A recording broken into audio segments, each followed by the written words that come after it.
വളരെ നല്ല ഒരു വിഷയമാണ്. മികച്ച വായനക്കാർക്ക്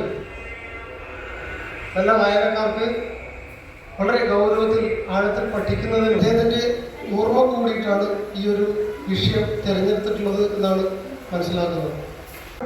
ഓരോ കുട്ടികളായിട്ട് പരിപാടി അവതരിപ്പിക്കുക, നന്നായി ചെയ്യുക, കൂടുതലൊന്നും പറയുന്നില്ല.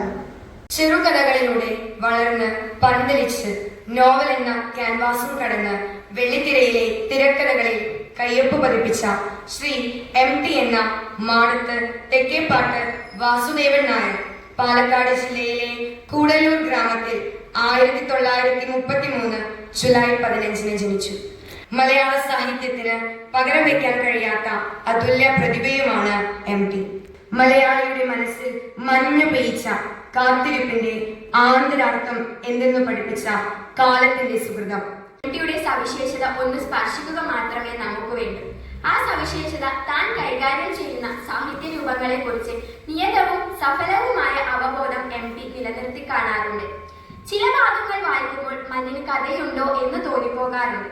വിമല, സുധീർ കുമാർ മിശ്ര, വിമലയുടെ കുടുംബാംഗങ്ങൾ, അമീർ സിംഗ്, രശ്മി വാജ്പേയി, സർദാർജി തുടങ്ങിയവരാണ് കഥാപാത്രങ്ങൾ. വെണ്മകൾ കാണാവുന്ന കരകളിൽ താറാവുകൾ കൊത്തിപ്പെറുക്കുന്നുണ്ട്.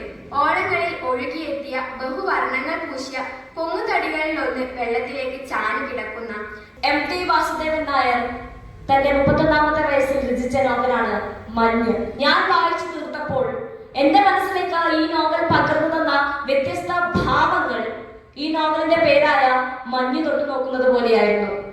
ചിലപ്പോൾ അലിയാത്ത ദൃഢതയും എന്നാൽ മറ്റു ചിലപ്പോൾ ഒരു കാറ്റിന്റെ വേഗതയിൽ പോലും അലിഞ്ഞില്ലാതാകുന്നതുമായ ഒരു അനുഭവം. പഴയ നായർ തറവാട്ടിലെ ബാല്യകാല അനുഭവങ്ങളായാണ് MTയുടെ രചനകൾ രൂപമെടുക്കുന്നത്. പിന്നീട് തറവാട്ടിൽ നിന്ന് പുതിയ ലോകത്തേക്ക് ജീവിതം മുഴുവൻ